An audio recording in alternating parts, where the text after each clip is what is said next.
मेहमान आने वाले थे, चावल बनाने थे। घर में देखा बासमती चावल कम पड़ गए, पड़ोस में गए, लेके आए, पकाने रख दिए। थोड़ी देर बाद देखा तो कुछ तो पूरे पक गए हैं और कुछ चावल उसमें आधे कच्चे हैं। अब क्या करें, क्या खिलाए?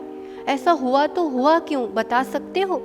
घर के चावल बासमती चावल, जो पड़ोस से लेके आए वो शरबती चावल थे। चावल चावल है, पर दोनों की जाति अलग अलग होने से और फिर उन दोनों का ही एक साथ संयोग होने से रिजल्ट सामने है। मनुष्यों में भी अनेक जातियां होती है, अपने में भी हुम्मड़, खंडेलवाल, पोरवाल, कोई भी जाति हो, उसके अपने एक संस्कार, अपने एक गुणवत्ता, अपना एक आचरण होता है। जाति जन्म से होती है, धर्म धारण किया जाता है। हमने अपने पूर्व पुरुषार्थ से एक उच्च कुल और विशेष जाति में जन्म लिया है, ये हमने खुद चुना है। अब हम अपनी जाति छोड़ करके फिर अन्य विजाति, दूसरी जाति के वर वधू से विवाह करें, फिर उससे संयोग से उत्पन्न होने वाली संतान कौन सी जाति की कहलाएगी, बताओ?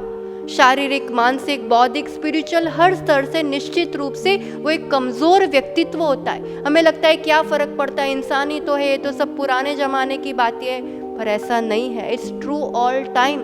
दूध दूध है, पर जर्सी गाय का हो तो, क्योंकि दो अलग जाति की गाय से उत्पन्न वो एक थर्ड हाइब्रिड प्रोडक्ट है। जर्सी गाय का दूध अभक्ष है, पीने लायक नहीं है।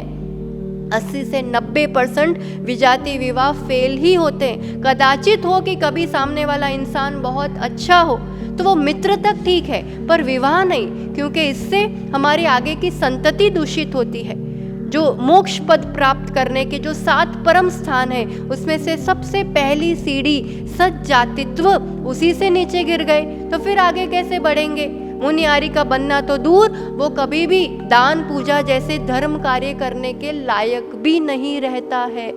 युवक युवतियों, इसलिए क्लियर विजन हो, दृढ़ निश्चय हो कि या तो पूर्ण ब्रह्मचर्य हो या फिर विवाह हो तो अपनी जाति में ही हो, ताकि किसी भी रिश्ते में आगे बढ़ने से पहले एक मर्यादा और सावधानी बनी रहती है। एक व्यक्ति के क्षणिक मोह के पीछे जन्मों जन्मों की अपनी कमाई को मत गवाओ।